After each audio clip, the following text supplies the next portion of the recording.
For many people, they would rather be in the city, you know, that all the attractions of the city. I can't stand the city myself, you know.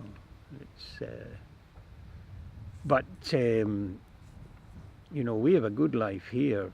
There was an article in a paper called the Sunday Post that circulates in Scotland, and there was a man who went around and he went to every offshore island in Scotland, and there are about 450 of them or more, and he visited every single one, and then he was asked at the end, if he had to stay on one island, which one would he choose?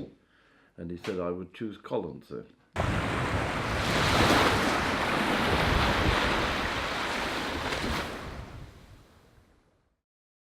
Colonsay is a small island in the Inner Hebrides off the west coast of Scotland. It's about 8 miles long, 3 miles wide, and has a population of approximately 120 people. It's got a shop and a hotel, which is also the pub, a fabulous village hall for ceilidhs and parties and music festivals, and a Church Scotland and a Baptist church as well. So we've got pretty much everything you need. So I'm Andrew Abrahams. I've been here for 40 years and grow oysters and farm bees. So I produce honey. I'm Phil on the Hill. This is Carrie. We've been on Colonsay for 4.5 years now, and we've taken up one of the crofts from the local community crofting project. I think you need to have local people who know the land, who know how to make a living from the land.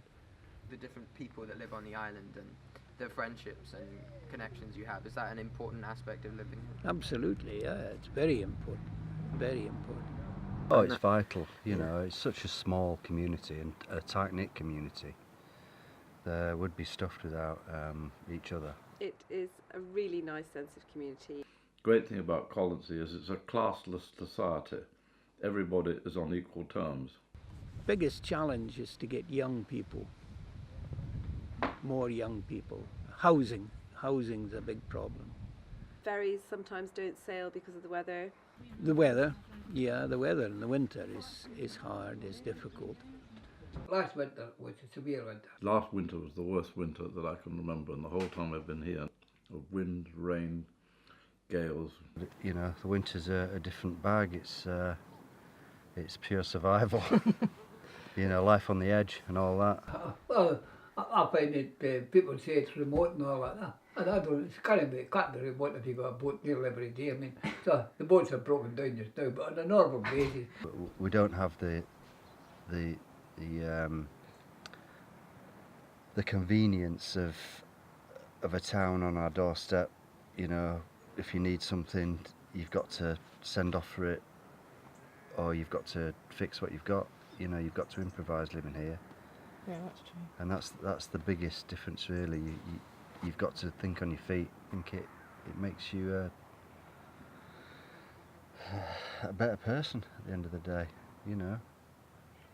I mean, the best thing about living here is you just have to look around and where you are. It can't be beaten. Yeah. You know, you've got beautiful beaches. You know, it's lovely, lush, green island.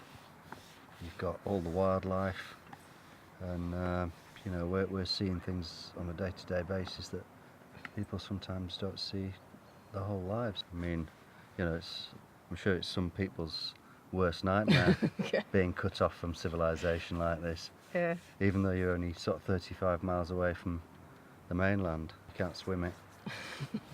Don't try. Our whole lives have been drawn to this place to do this thing, so we're very lucky. We don't take it for granted, do we? No.